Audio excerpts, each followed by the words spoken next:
नमस्कार सभी बच्चों को।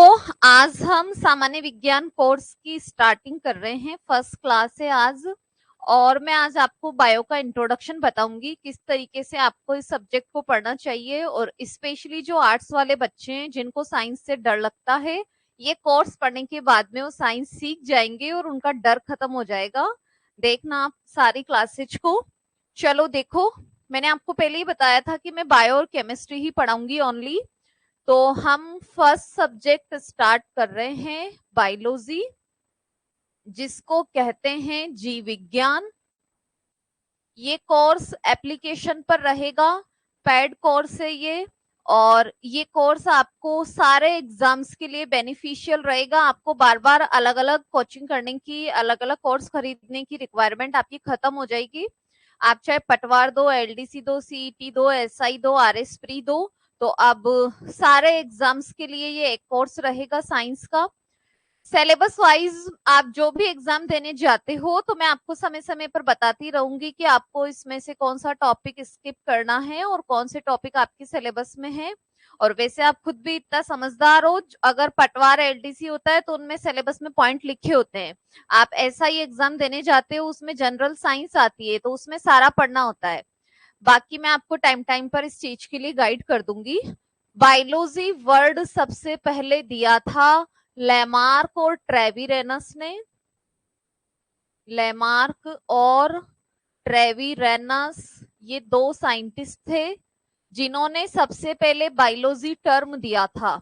और बायोलॉजी के अंदर आपको पता ही होंगे कि दो सब्जेक्ट आते हैं। एक आता है बॉटनी, जिसमें हम पेड़ पौधों के बारे में पढ़ेंगे। और एक आता है जूलॉजी, जंतु विज्ञान, जिसमें एनिमल्स और ह्यूमंस के बारे में आता है। मतलब हमारे बारे में स्टडी जूलॉजी में आती है। और हमारे जो भी आपके एग्जाम्स होते हैं ना, उनमें वैसे जूलॉजी ज्यादा आती है, बॉटनी वैसे कम आती है। Father of biology and zoology, father of biology और जूलॉजी अरस्तु। और अरस्तु को ही कहते हैं एरिस्टोटल। देखो है ना, अरस्तु वैसे कोई वैज्ञानिक नहीं है, अरस्तु एक दार्शनिक है। इस दार्शनिक थे, अब तो क्या है, इसलिए ये हर सब्जेक्ट में आते हैं। जैसे मनोविज्ञान में भी आते हैं, ये पॉलिटिकल साइंस में भी, क्योंकि ये एक दार्शनिक है और इन्होंने बायो पे भी काम किया है। और इन्होंने प्लांट्स और एनिमल्स का क्लासिफिकेशन दिया था सबसे पहले। तो फादर ऑफ बायोलॉजी और जूलॉजी है अरस्तु। और फादर ऑफ बॉटनी, वनस्पति विज्ञान के पिता कौन है? थियोफ्रेस्टस। फादर ऑफ बॉटनी है थियोफ्रेस्टस। वनस्पति विज्ञान के पिता थियोफ्रेस्टस है। समझ गए? तो ये सामान्य जानकारी है। अब मैं आपको ये बता देती हूँ कि आपको पढ़ना कैसे है। एक सेकंड।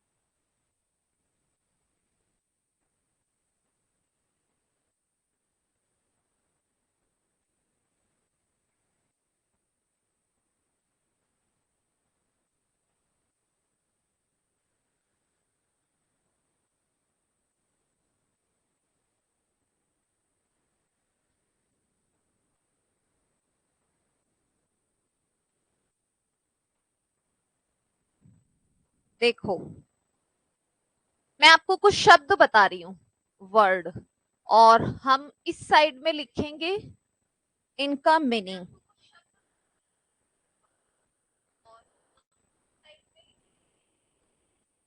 इनका मीनिंग या अर्थ पढ़ेंगे।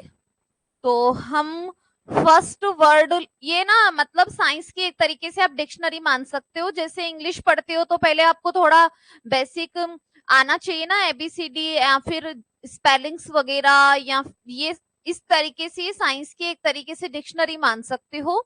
जैसे कि हमने पढ़ना स्टार्ट किया है बायो। अब बायो शब्द का अर्थ क्या होता है? सजीव। बायो शब्द का अर्थ होता है सजीव। अब देखो है ना, किसी भी शब्द से आपको अध्ययन करना है तो उसके पीछे आपको लॉजी लगाना है। किसी भी शब्द से आपको अध्ययन करना है तो उसके पीछे लॉजी लगा देना। किसी भी शब्द से आपको उपकरण बनाना है तो उसके पीछे मीटर लगा देना।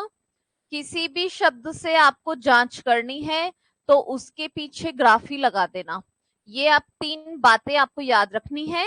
अगर अध्ययन करना है तो लॉजी लगाओगे, उपकरण बनाना है तो मीटर, और जांच करनी है तो क्या आएगा? ग्राफी। अब देखो हमने लिखा है बायो शब्द का अर्थ होता है सजीव, तो सजीवों का अध्ययन, study of livings is called biology. सजीवों का अध्ययन क्या कहलाता है? बायोलॉजी। तो आपको ये भी क्लियर हो गया कि बायोलॉजी में किसके बारे में पढ़ते हैं? तो इसमें सजीवों के बारे में पढ़ते हैं। Study of livings is called biology.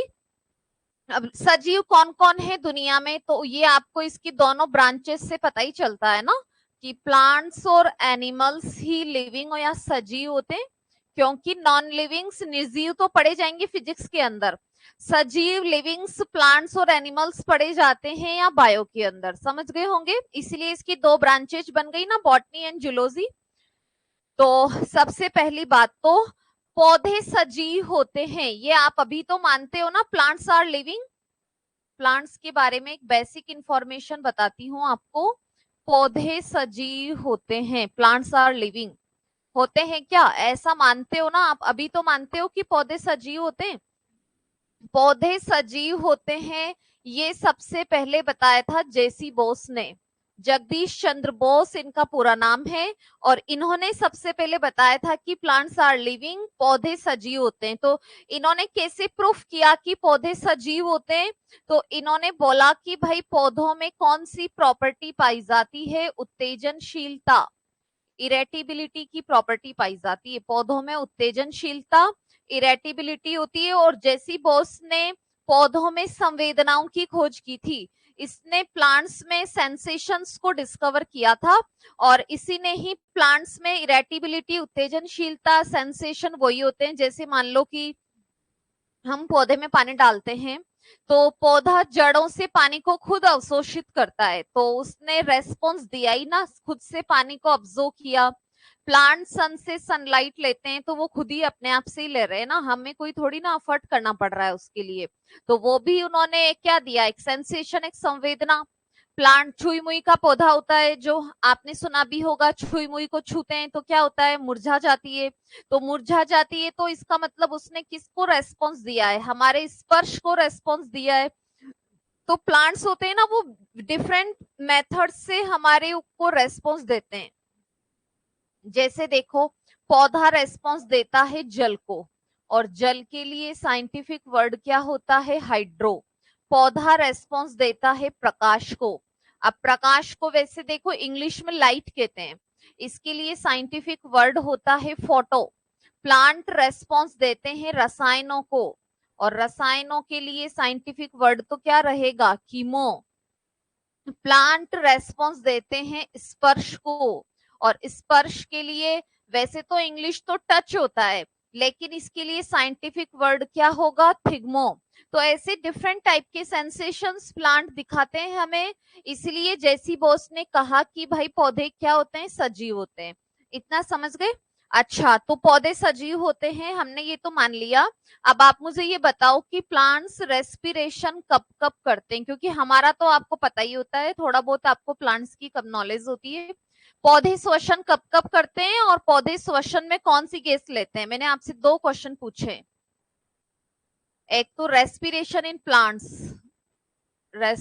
ये बाइलिंगुअल बैच है भाई, इंग्लिश वाले बच्चे इसको ले सकते हैं, क्योंकि मैं हिंदी इंग्लिश दोनों में नोट्स लिखाऊंगी।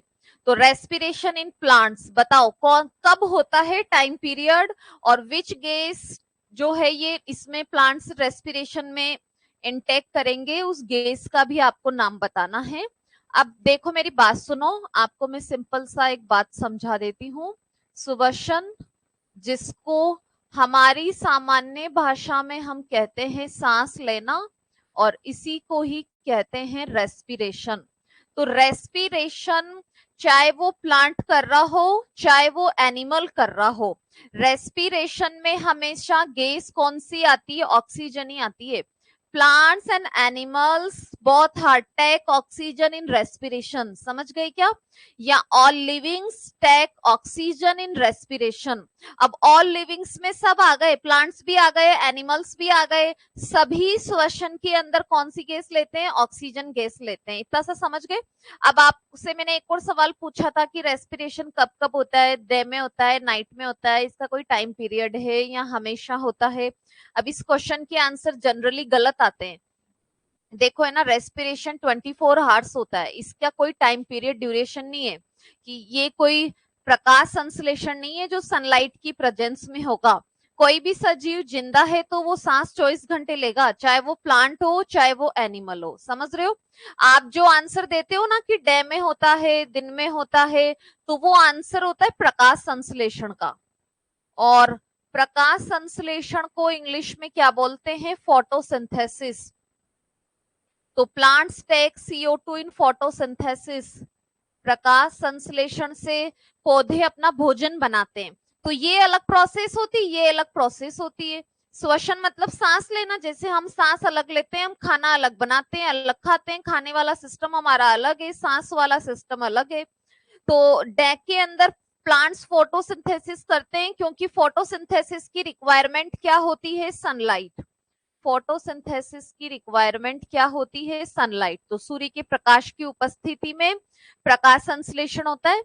समझ गए क्या? और प्रकाश संश्लेषण क्योंकि सनलाइट की प्रेजेंस में होता है, इसलिए आफ्टरनून में या डे में ही होता है, नाइट में नहीं होता है। अब वैसे आप प्रकाश संश्लेषण की डेप्थ में जाओगे तो इसकी कुछ रिएक्शंस नाइट में भी होती है, बट इसका जो सनलाइट लेने वाला पोर्शन है वो तो डे में ही होगा ना। तो इतना समझ गए क्या?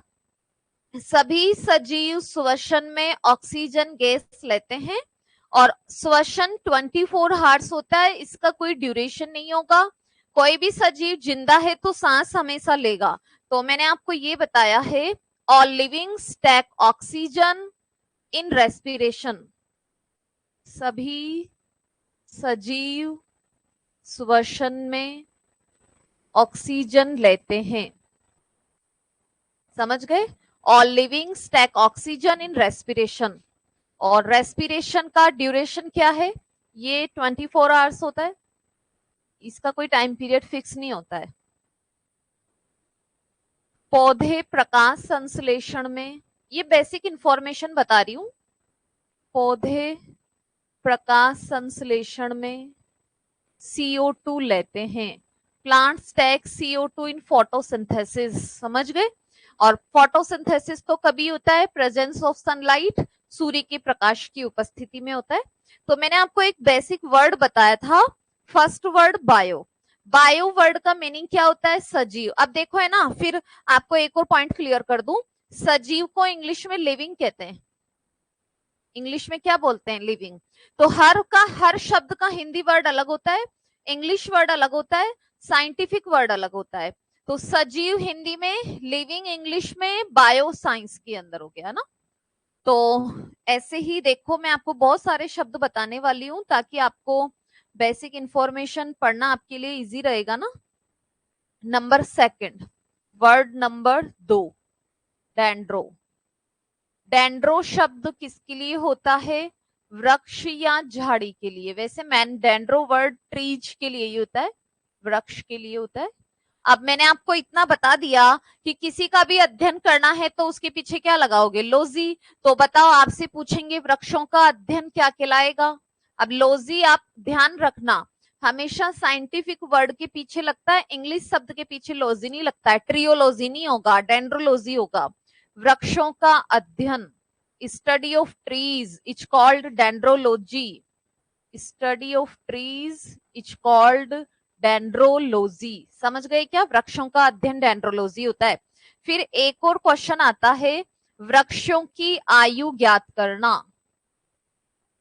वृक्षों की आयु ज्ञात करना, वृक्षों की आयु ज्ञात करना क्या कहलाता है? Dendrochronology. Age determination of plants या ट्रीज इज कॉल्ड डेंड्रोक्रोनोलॉजी। अब देखो है ना, आपको एक और बात बता देती हूँ, यहाँ पर है ना डेंड्रो शब्द आप समझ गए वृक्षों के लिए होता है, लोजी मतलब होता है अध्ययन करना, एक नया शब्द और ऐड हुआ है क्रोनो। क्रोनो यानी होता है समय, समय को इंग्लिश में बोलते हैं टाइम, समझ गए क्या? तो समय का अध्ययन क्या कहलाएगा? क्रोनोलॉजी। आपने करंट की बुक पढ़ी होगी, देखी होगी, सुनी होगी, क्रोनोलॉजी, क्रॉनिकल। तो वो करंट वाली किताबों के नाम क्रोनो से ही क्यों रखते हैं? क्योंकि क्रोनो यानी समय होता है और वो हमें समय का ही तो अपडेट देती है। तो समय का अध्ययन क्या कहलाएगा? टाइमोलॉजी नहीं होगा, समय का अध्ययन होगा क्रोनोलॉजी। समझ गए? अब वृक्षों की आयु कैसे ज्ञात करते हैं? तो जो वृक्ष होते हैं ना, इनके अंदर ये देखो, डेंड्रो एक ग्रीक भाषा का शब्द है।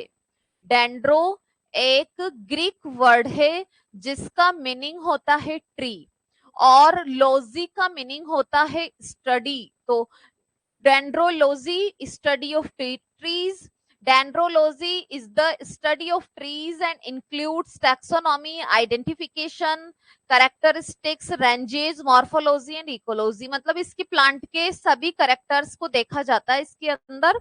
तो अब देखो है ना, वृक्ष की आयु कैसे ज्ञात करते हैं? हमारा तो जब जन्म होता है ना, तो माता पिता सारा करते हैं, जन्म कुंडली बनवाते हैं, पंडित के पास जाते हैं, वो जन्म कुंडली में लिख देता है, फिर वो जीवन भर उसके अकॉर्डिंग दिखाते रहते हैं ना, पंडित से पूछते रहते हैं भाई क्या उपाय करें, क्या उपाय करें, हमारे बेटे की नौकरी नहीं लग रही है ना, हमारी छोरी की नौकरी नहीं लग रही, इसका रिश्ता नहीं आ रहा है, शादी नहीं हो रही है। तो पंडित उपाय बताता रहता है ना, आज शनि का चल रहा है, आज राहु का चल रहा है, आज केतु का चल रहा है। लेकिन प्लांट्स का तो ऐसे कोई ध्यान रखते नहीं है, क्योंकि इसका जो अब ध्यान रखा नहीं तो कैसे एज का डिटर्मिनेशन हो? तो प्लांट का जो स्टेम होता है ना, इस स्टेम के अंदर क्या बनती है? ऐसे रिंग्स बनती हैं, और इन रिंग्स को बोलते हैं एनुअल रिंग्स। इन रिंग्स को क्या बोलते हैं? एनुअल रिंग्स, वार्षिक वलय। एनुअल रिंग्स या वार्षिक वलय बनती है प्लांट्स के अंदर। अब इसको वार्षिक वलय क्यों नाम दिया? क्योंकि इस वार्षिक वलय को बनने में कितना समय लगता है? 1 ईयर। इसको बनने में 1 वर्ष का समय लगता है, और 1 वर्ष में एक वलय बनती है, उसको बोलते हैं वार्षिक वलय। जब आप स्कूल में पढ़ते थे तो साल में एक परीक्षा होती थी, और साल में होने वाली एक परीक्षा वार्षिक परीक्षा होती थी। तो प्लांट्स में वार्षिक वलय या एनुअल रिंग्स की काउंटिंग के द्वारा उसकी एज का डिटर्मिनेशन करते हैं। पौधे की आयु, पौधे की आयु वार्षिक वलय की संख्या गिनकर, वार्षिक वलय की संख्या गिनकर ज्ञात की जाती है। पौधे की आयु वार्षिक वलय की संख्या गिनकर ज्ञात की जाती है। Age determination of plant by counting of annual rings. Plant की एज का डिटर्मिनेशन उसके एनुअल रिंग्स को काउंट करके किया जाता है। जितनी एनुअल रिंग्स होंगी उतना ही ईयर का वो प्लांट होगा। अब आपको एक और पॉइंट बता देती हूँ, जो एनुअल रिंग्स होती है ना, इसके अंदर भी 2 वलय बनती है, क्योंकि मौसम बदलता है। अब मौसम बदलता है तो उस अनुसार जैसे हमारी लाइफ स्टाइल पे इफेक्ट पड़ता है, तो प्लांट्स की ग्रोथ पे भी इफेक्ट पड़ता है। तो एक तो बनती है शरद वलय, ऑटमन वुड, सर्दी की ऋतु में।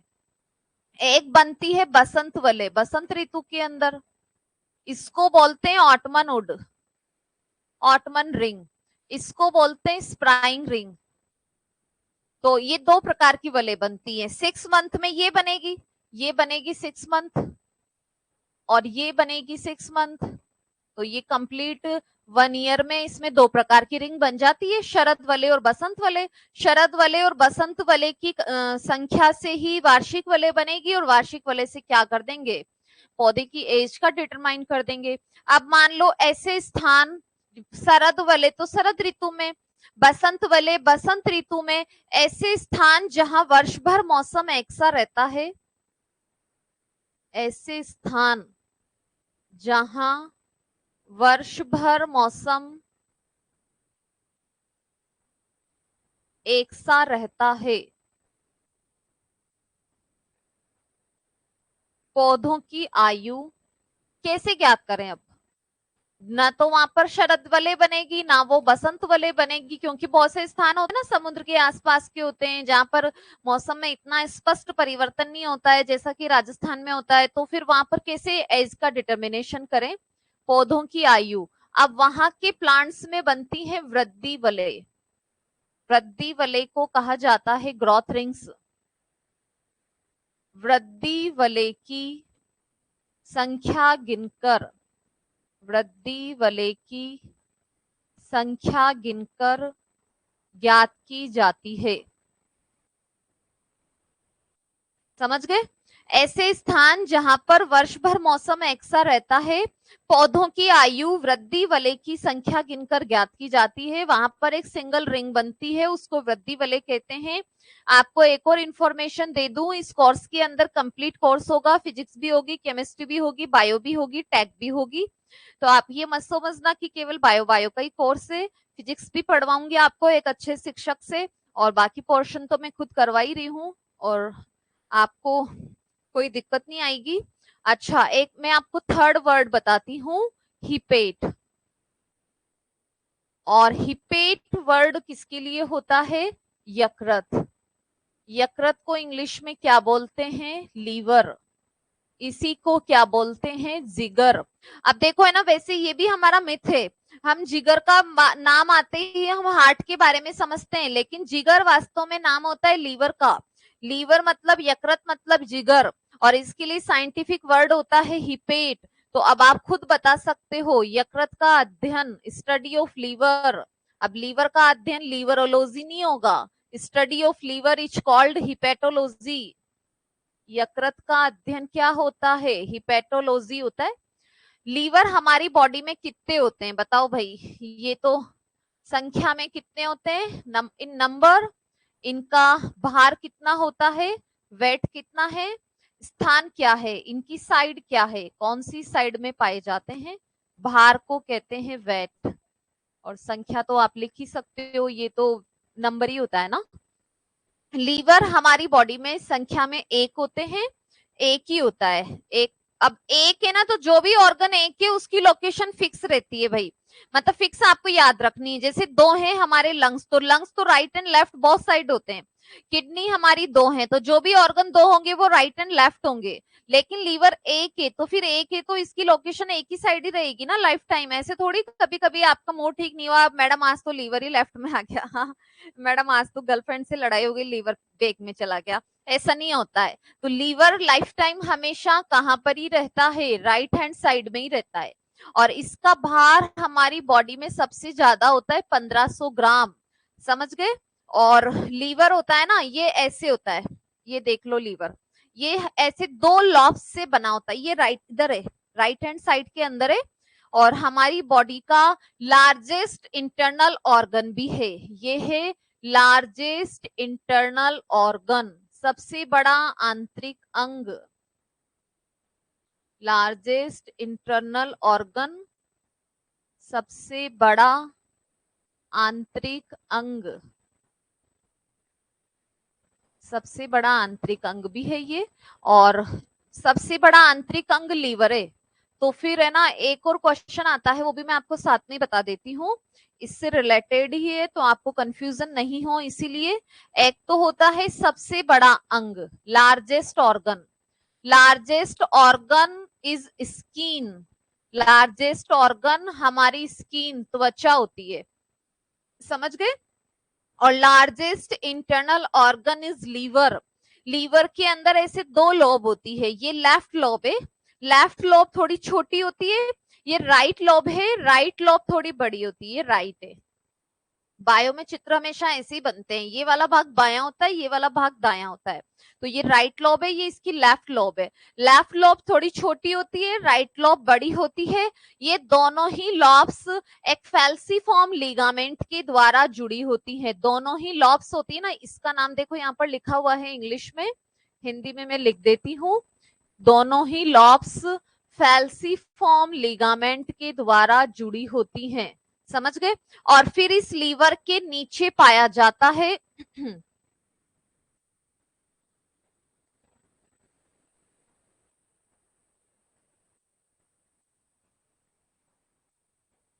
लीवर के नीचे है ना, ये ग्रीन कलर से जो दिख रहा है ना, इसका नाम है हमारा गॉल ब्लैडर। ये है गॉल ब्लैडर, जिसको कहते हैं पित्ताशय। तो लीवर के नीचे गॉल ब्लैडर पित्ताशय होता है और ये फैल्सीफॉर्म लिगामेंट के द्वारा जुड़ा होता है। इतना समझ गए?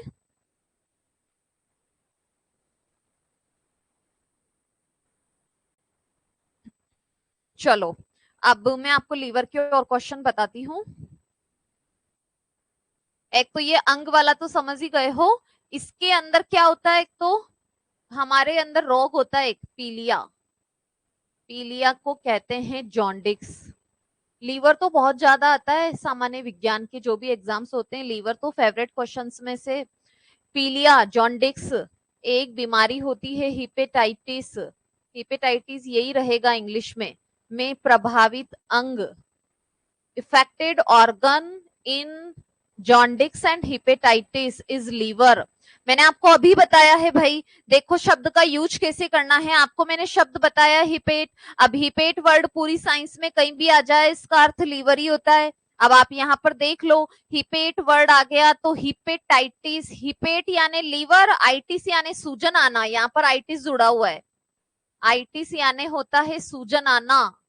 तो हिपेटाइटिस का मतलब क्या होगा? लीवर में सूजन आती है, इनिशियल स्टेज पे सूजन आती है और बाद में तो हिपेटाइटिस तो जानलेवा भी होता है। हिपेटाइटिस बी, हिपेटाइटिस बी से तो मर भी जाते हैं लोग। तो पीलिया, जॉन्डिक्स और हिपेटाइटिस में प्रभावित अंग कौन होता है? लीवर। और ये भी आपको पता होगा, अल्कोहल का सेवन करने वाले व्यक्तियों में, अल्कोहल का सेवन करने वाले व्यक्तियों में प्रभावित अंग, अल्कोहल का सेवन करने वाले व्यक्तियों में प्रभावित अंग, affected organ in alcoholic person, affected organ in alcoholic person. Affected organ तो आपको ये भी आपने सुना होगा, आज तक पढ़ा होगा कि जो अल्कोहल है ना उससे लीवर ही अफेक्ट होता है। लेकिन है ना, आपने ये भी देखा होगा कि कोई भी जो ड्रिंक करे उसका एक दिन में कोई लीवर ब्लास्ट नहीं होता है, इसलिए तो उनका काम भी चल रहा है। अगर ऐसे इंस्टेंट एक दो का लीवर ब्लास्ट हो जाए ना, तो ये सारे ठेके अपने आप बंद हो जाएं, हड़ताल वड़ताल नहीं करनी पड़ेगी महिलाओं को। तो उसका रीजन क्या है? उसका भी रीजन है, भगवान ने बहुत सोच समझ के दुनिया बनाई है। अल्कोहल से एक दिन में लीवर ब्लास्ट नहीं होता है, एक दिन में क्या हजारों बार में भी नहीं हो रहा है लोगों का।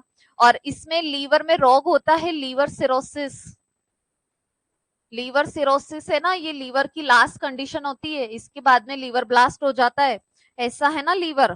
देखो ये हमारा हेल्दी लीवर है, जो मैंने आपको बताया ना, लेफ्ट लोब है, राइट लोब है, फैल्सीफॉर्म लिगामेंट से अटैच है। अब इसके अंदर है ना, ये फैटी लीवर हो गया, सूजन आ जाती है लीवर में। फिर इसके बाद में फाइब्रोसिस लीवर, लीवर में रेशे कॉम्पैक्ट बनने लग जाते हैं। और फिर लीवर सिरोसिस, लीवर की लास्ट स्टेज होती है liver cirrhosis, stages of liver damage. तो पहले फैटी लीवर होता है, फाइब्रोसिस लीवर होता है, then liver cirrhosis. Liver cirrhosis के बाद में लीवर फटेगा, और लीवर फटेगा तो फिर लीवर में क्या होगा? फट गया तो सुपड़ा साफ हो जाएगा। तो ये है इसका लीवर सिरोसिस रोग होता है ये। समझ गए?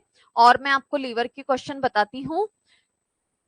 शरीर की रसायनशाला, केमिकल फैक्ट्री ऑफ बॉडी, शरीर की रसायनशाला, केमिकल फैक्ट्री ऑफ बॉडी कौन होता है? लीवर। केमिकल फैक्ट्री है, इसमें सबसे ज्यादा रासायनिक अभिक्रियाएं होती है हमारे शरीर की।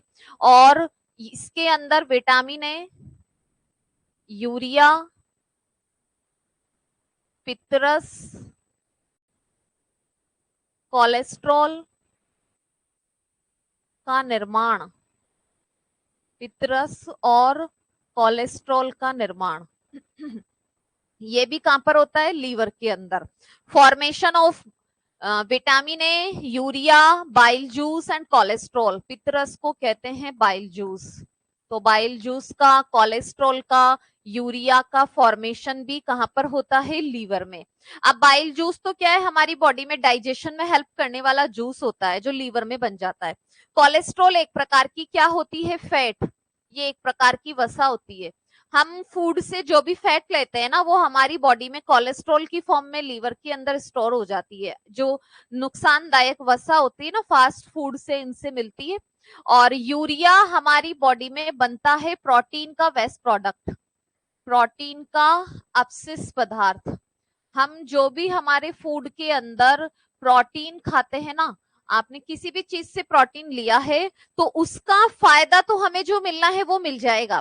प्रोटीन हमारी बॉडी का बिल्डिंग मटेरियल होता है, हमारे शरीर को बिल्ड करता है, मसल्स को बिल्ड करता है, लेकिन वेस्ट प्रोडक्ट तो सबका ही बनता है ना। तो प्रोटीन का वेस्ट प्रोडक्ट क्या होता है? यूरिया। और इसकी ज्यादा डिटेल आएगी धीरे धीरे, अभी मैं आपको बेसिक इंफॉर्मेशन बता रही हूँ। विटामिन ए का फॉर्मेशन भी कहां पर होता है? लीवर में।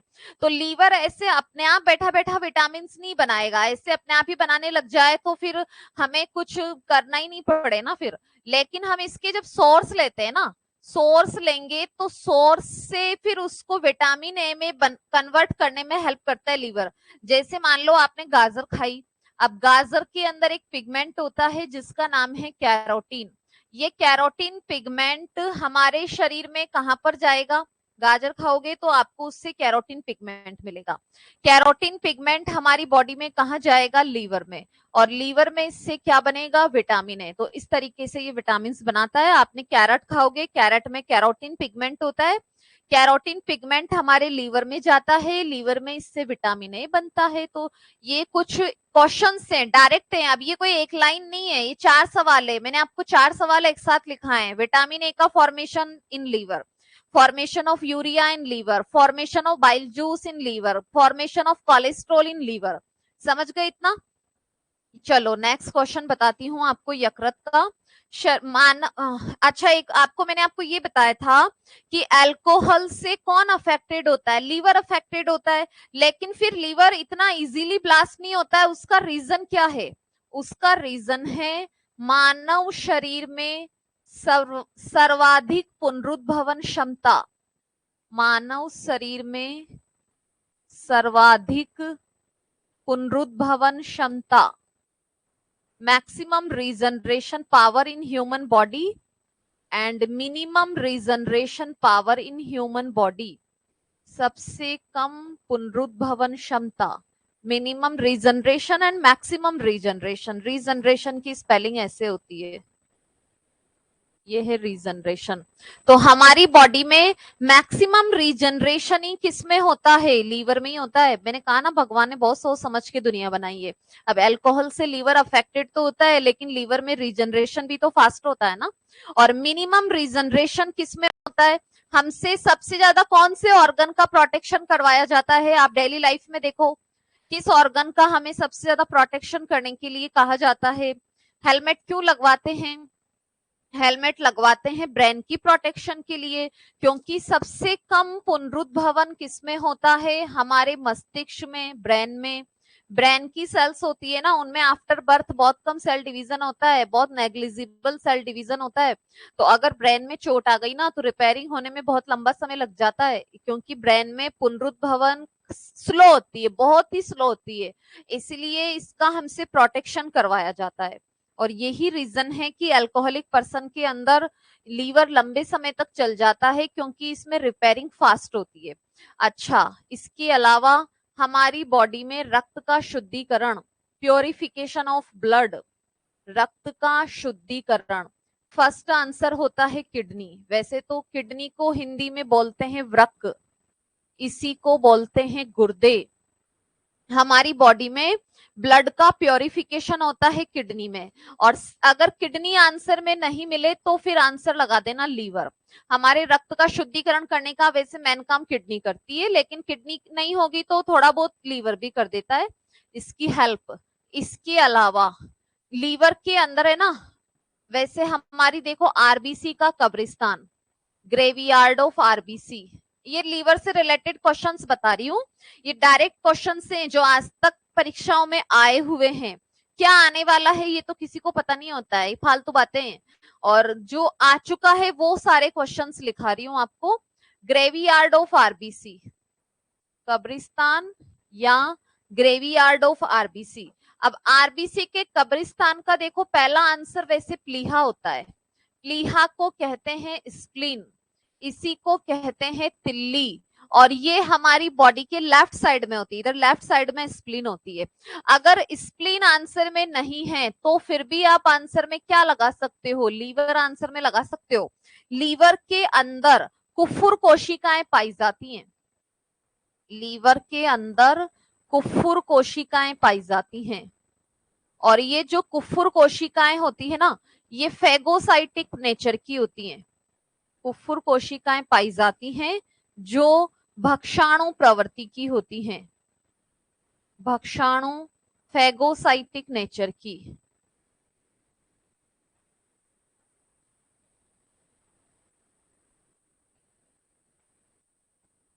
तो लीवर के अंदर कुफुर सेल्स होती हैं और ये कुफुर सेल्स फेगोसाइटिक नेचर की होती हैं। तो ये अपनी भक्षाणु प्रवृत्ति के द्वारा डेड आरबीसी का भक्षण कर लेती हैं और उन्हें नष्ट कर देती हैं। तो first answer is spleen and second answer is liver. Next question. अच्छा एक बात बताओ, हमारे बॉडी में लीवर एक होता है, तो हम है ना जिंदा रहते हुए लीवर डोनेट कर सकते हैं क्या? आप इस क्वेश्चन का आंसर दो अपनी नॉलेज से। हमारी बॉडी में लीवर एक ही होता है, तो क्या हम जिंदा रहते हुए लीवर डोनेट कर सकते हैं क्या? बिल्कुल कर सकते हैं, क्योंकि लीवर में रीजनरेशन फास्ट होता है। हम हमारा 50 to 70% लीवर डोनेट कर सकते हैं। इसमें इतना फास्ट रीजनरेशन होता है कि अपकमिंग 6 मंथ में आपका भी पूरा लीवर बन जाएगा और सामने वाले की बॉडी में भी वापस से पूरा लीवर बन जाता है कुछ पार्ट्स से। इसमें हमारा इतना पुनरुद्भवन होता है लीवर के अंदर।